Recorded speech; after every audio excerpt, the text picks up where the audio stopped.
నిజాంపేట్లో సమస్యలతో విసిగిపోయిన స్థానికులు joint action కమిటీని ఏర్పాటు చేసుకున్నారు. నిజాంపేట్ మున్సిపల్ ప్రస్తుత గ్రేడ్ 3 స్థాయి కమిషనర్ మౌలిక వసతుల కల్పనలో విఫలమై అవినీతి, అక్రమాలు, పారిశుద్ధ్యం, డంపింగ్ యార్డ్ విషయాలలో ఏమాత్రం పట్టించుకోవట్లేదని నిజాంపేట్ కార్పొరేషన్ యాక్షన్ కమిటీ ఆగ్రహం వ్యక్తం చేసింది. నిజాంపేట్ చౌరస్తాలోని నిరసన వ్యక్తం చేశారు. నిజాంపేట్ కార్పొరేషన్కి గతంలో ఐఏఎస్ అధికారి, 3 గ్రూప్ అధికారులు, 2 గ్రూప్ 2 అధికారులు కమిషనర్గా పనిచేయడం జరిగిందన్నారు కమిటీ సభ్యులు.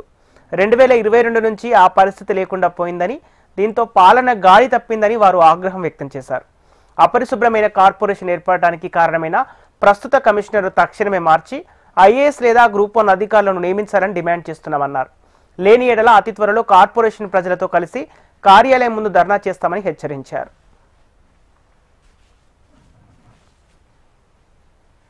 ఈరోజు నిజాంపేట కార్పొరేషన్లో పౌరులు తర్వాత వివిధ పార్టీ నాయకులతో జేఏసీగా ఫామ్ అయి నిజాంపేట కార్పొరేషన్లో ఎప్పుడు కూడా గతంలో 7 కమిషనర్లు, ఐఏఎస్ ఆఫీసర్లు, గ్రూప్ 2 ఆఫీసర్లు, గ్రూప్ 1 ఆఫీసర్లు ఉన్నారు. కానీ ఎప్పుడు కూడా ఒక కమిషనర్ తీసేయమని పౌరులు రోడ్డు మీదకి ఎక్కలేదు. ఈరోజు మా దౌర్భాగ్యం ఏందో, గత ప్రభుత్వంలో రామకృష్ణ అని వెటరన్ డాక్టర్ని తీసుకొచ్చిళ్ళు. ప్రస్తుతం గ్రేడ్ 3 ఏదైతే ఆఫీసర్ ఉన్నాడో ఈయన కమిషనర్గా ఎలిజిబిలిటీ కాకుండా కార్పొరేషన్ తీసుకొచ్చిళ్ళు.